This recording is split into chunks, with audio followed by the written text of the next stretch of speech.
বিসমিল্লাহির রহমানির রহিম। আসসালামু আলাইকুম। সূরা হাজ আয়াত ৭৪। মালিক ইবনে সাইব এবং কাআব ইবনে আশরাফ অপরাপর ইহুদি সহ সম্মিলিতভাবে বলল, আল্লাহ তাআলা সমগ্র বিশ্ব ৬ দিনে সৃষ্টি করেছেন, কিন্তু ততপর তিনি শ্রান্ত হয়ে গিয়েছিলেন বিধায় সপ্তম দিবসে অর্থাৎ শনিবারে তার ক্লান্তি নিরসনার্থে বিশ্রাম নিয়েছিলেন। তাদের এই মূর্খতা প্রকাশার্থে অত্র আয়াত নাজিল করেন। এই পূর্ববর্তী আয়াতে একত্ববাদ বা তাওহীদের তত্ত্বের বিবরণ ছিল। এই আয়াতে তাওহীদের প্রচার কার্য বা রিসালাত সম্পর্কিত মুশরিকদের এক বিশেষ উক্তির উত্তর দেওয়া হচ্ছে। তারা বলতো, কোনো ফেরেশতার রাসূল হওয়া উচিত ছিল। একে তো মানুষ, তদুপরি মানুষের মধ্যে কোনো প্রকারের প্রভাব বা প্রতিপত্তিহীন মানুষের মধ্যে কোনো প্রকারের প্রভাব প্রতিপত্তিহীন মুহাম্মাদের রাসূল হওয়া উচিত নয়। তিনি তজ্জন্য অনুপযুক্ত। তাফসীর আয়াত সূরা মুমিনুন আয়াত ১। আলোচ্য আয়াতে আল্লাহ তাআলা ভাগ্যবান মরুবল বান্দাদের গুণাবলী বর্ণনা করেছেন এবং সম্বোধনে নিজের পূর্ণ সন্তুষ্টি প্রকাশার্থে বলেন, এরা প্রকৃতপক্ষে দুঃখ দুর্দশা হতে রেহাই পেয়েছে এবং নিজেদের মনোবাঞ্ছনায় সফলতা কাম্য হয়েছে। তাদের প্রথম গুণ হলো এই, তারা নিজেদের নামাজ নম্রতা ও বিনয়পূর্ণ হন। মা আমিল কিতাবে হযরত হাসান বসরি হতে বর্ণিত আছে ভয়, হযরত মুকাতিল হযরত বর্ণিত আছে বিনয়, হযরত মুজাহিদ হতে বর্ণিত আছে চোখ নিচে রাখা এবং এদিক সেদিক না দেখায় এত তো স্থলের লক্ষ্য। তৃতীয় গুণ হলো তারা অসঙ্গত বিষয়সমূহ হতে বিমুখ থাকে, অহেতুক বিষয়ে লিপ্ত হয় না। হাদিস শরীফে আছে, মানুষের সুষ্ঠু ইসলাম গ্রহণ। ইসলাম হলো অহেতুক বিষয় বর্জন করা। তাদের দৃষ্টিতে আল্লাহর সত্তা ব্যতীত সবকিছু লক্ষ্য বহির্ভূত এবং একমাত্র সেই অবিনশ্বর সত্তা ছাড়া অন্য সমস্ত কিছুই ব্যথা ও বৃথা ও অকেজ। তাদের তৃতীয় গুণ হলো এই দ্বারা যাকাত আদায় করেন। হাদিস শরীফে আছে, যে ব্যক্তি মালের যাকাত দেয় তদ্বারা সেই মালের দুষ ত্রুটি ও আপদ বিপদ কেটে যায়। চতুর্থ গুণ হলো সেই ইমানদারেরা নিজেদের লজ্জা স্থান সমূহকে হেফাজত রাখেন, যা স্বর্গপত্নী বাদী ছাড়া অন্য কারো কাছে বেবসন করে না, অর্থাৎ হালাল পন্থা অতিক্রম করে। হারামকারী ও ব্যভিচার লিপ্ত হয় না। যেসব লোক হাসরের মাঠে আল্লাহর আরশের ছায়ায় স্থান পাবে, এরা হলো যারা ধর্ষণ ব্যভিচার হতে বিরত থাকে। হাদিস শরীফ আছে, রাসূল সাল্লাল্লাহু আলাইহি ওয়াসাল্লাম বলেছেন, তোমরা আমার পক্ষে ৬টি বিষয়ের জামিন হও, আমিও তোমাদের পক্ষে জান্নাতে জামিন হচ্ছি। যাহারা গুণ বলেন, সেই ৬টি বিষয় কি কি? তখন রাসূলুল্লাহ সাল্লাল্লাহু আলাইহি ওয়াসাল্লাম বলেন, নামাজ, যাকাত, আমানতকারী, লজ্জাস্থান হেফাজত, হারাম খাদ্য হতে বাঁচা এবং মিথ্যা হতে বিরত থাকা। এখানে শব্দটি বহুবচন সূচক হওয়াতে কারো যেন এরূপ ধারণা না হয় সে স্রষ্টা অনেক কাছে, তার মধ্যে আল্লাহর সর্বশ্রেষ্ঠ। কারণ আরবিতে এরূপ বহু বচনের ব্যবহার রীতি প্রচলন আছে। এদের কোথাও এরূপ অর্থ হয় না যে আরও কোনো স্রষ্টা আছে বা যে বিশেষণে ক্রিয়া প্রয়োগ করা হয়েছে সে বিশেষণধারী আরও আছে।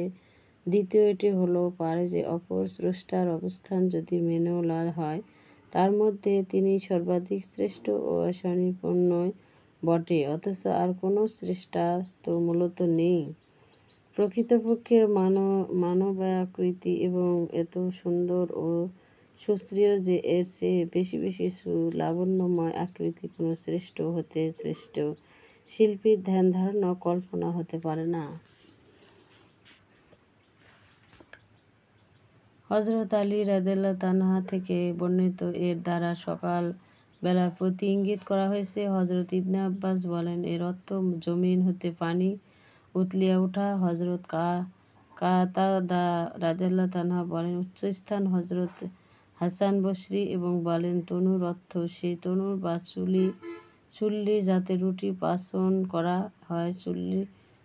40টি হযরত নূহ চুল্লিটি হযরত নূহ রাদিয়াল্লাহু তাআলা হযরত আদম রাদিয়াল্লাহু তাআলা হতে উত্তরাধিকার সূত্রে প্রাপ্ত হন এবং তা থেকে পানি প্রস্ফুলিত হয়ে উঠিয়েছিল। সুদ্দি বা রাদিয়াল্লাহু তাআলা বলেন,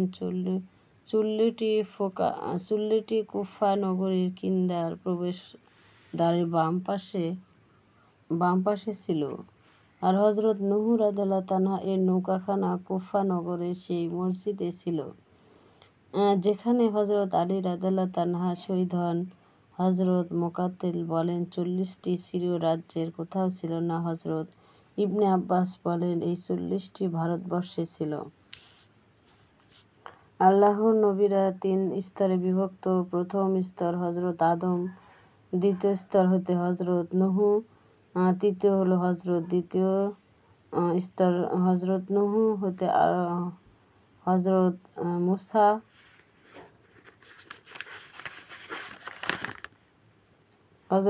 রাদিয়াল্লাহু তাআলা পর্যন্ত এবং তৃতীয় স্তর হযরত মূসা রাদিয়াল্লাহু তাআলা হতে নবী করিম সাল্লাল্লাহু আলাইহি ওয়াসাল্লাম পর্যন্ত। প্রথম স্তরের জন্য হালাল হারাম সম্বন্ধে কোনো শরীয়তও ছিল না, কেবল কতিপয় দোয়া কালাম এবং কিছু নিয়ম পালন করতে হতো। দ্বিতীয় স্তরের জন্য হালাল ও হারাম ইবাদতের জন্য শরীয়ত নির্ধারিত হয়।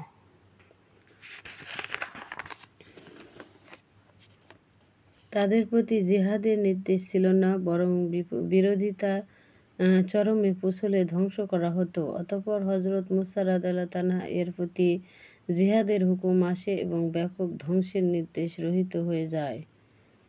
অর্থাৎ সেই লোকটি বলেছে যে মৃত্যুর পর চূর্ণ বিচ্ছিন্ন হয়ে যাওয়ার পরও মানুষ জীবিত হয়ে এটি একটি অসম্ভব বিষয়, কারণ শরীরের গোশত যখন মাটি হয়ে যায় তখন গোশতহীন কঙ্কালের হাড়ও কিছুদিন পর মাটিতে পরিণত হয়ে যায়। অথচ এই লোকটি বলেছে তদবস্থায় পরেও তোমাদের জীবিত করে বের করা হবে। এটি কি কখনো বিশ্বাসযোগ্য? এরূপ কথা যে বলে সে কি এমন অকরণীয় ব্যক্তি হতে পারে যার অনুসরণ করা যায়? অর্থাৎ জীব ও মৃত্যু কেবল এই পৃথিবীতে। এই লোকটি মিথ্যাচারী, এর কথায় আমাদের বিশ্বাস হয় না যে তাকে আল্লাহ তাআলা রাসূল হিসেবে পাঠিয়েছেন এবং আল্লাহ ছাড়া কোনো মাবুদ নেই এবং কিয়ামত বা পুনরুত্থান নিশ্চয় ঘটবে ইত্যাদি। তখন রাসূল সাল্লাল্লাহু আলাইহি ওয়াসাল্লাম সম্বন্ধে আল্লাহর সমক্ষে এই মর্মে দোয়া করলেন যে, হে আল্লাহ, আমাকে সাহায্য করুন। প্রত্যাদেশ হলো এরা এখনো অনুতপ্ত ও লজ্জিত হবে। অতঃপর তাদের উপর এক ভয়ঙ্কর নিদান গর্জন পতিত হওয়ার মাধ্যমে আযাবের আবির্ভাব হলো, যার দ্বারা এরা ধ্বংস হলো। অন্যান্য আয়াতসমূহে স্পষ্ট রূপে বর্ণনা আছে যে কওমে সামুদ নিনাদের আযাবে ধ্বংস হয়েছে। এই কারণে কিছু কিছু মুফাসসির এটি কওমে সামুদের বৃত্তান্ত মনে করেছেন। আর আয়াতের কোথাও সুরসুর বা ঝটিকা এবং সাইহা বা বিকট আওয়াজ হওয়ার কথা এই জন্যই বলা হয়েছে যে শ্রদ্ধারা এটি বুঝতে পারে যে আল্লাহ এতত ভয় শাস্তির যে কোনো একটি প্রেরণ করলেও তাদের ধ্বংসের জন্য যথেষ্ট ছিল। অত্র আয়াতে আল্লাহ তাআলা ইরশাদ করেছেন, হযরত নূহ, হুদ ও সালিহ এর পরে আমি মানুষের হিদায়াতের জন্য পর পর বহু রাসূল পাঠিয়েছিলাম, কিন্তু যখনই কোনো কওমের নিকট রাসূল আগমন করছিলেন তখনই তারা তার প্রতি মিথ্যা রোপ করত এবং তার ফলে তারা সমূলে ধ্বংসপ্রাপ্ত হয়ে যেত। আমি বিভিন্ন কওমের প্রতি এজন্য পরপর রাসূল পাঠিয়েছিলাম যেন পূর্ববর্তী কাফের সম্প্রদায়ের অবিশ্বাস, মিথ্যা রূপ ও ধ্বংসপ্রাপ্তির ঘটনা শুনে তারা সংযত ও সতর্ক হতে পারে। কিন্তু কাফেরদের প্রকৃতির অনুরূপ পূর্ববর্তী দৃষ্টান্তের দ্বারা তাদের কেউ সজ্জাত বা সতর্ক হতে পারেনি। সুতরাং তাদের ধ্বংসপ্রাপ্তি ও দূরীভূত হওয়া এরূপ অনিবার্য। আমার প্রিয় রাসূলের প্রতি মিথ্যারোপ অথবা তার সাথে শত্রুতা পোষণ করলে তাদেরকে অবশ্য বিনষ্ট ও ধ্বংসপ্রাপ্ত হতে হবে।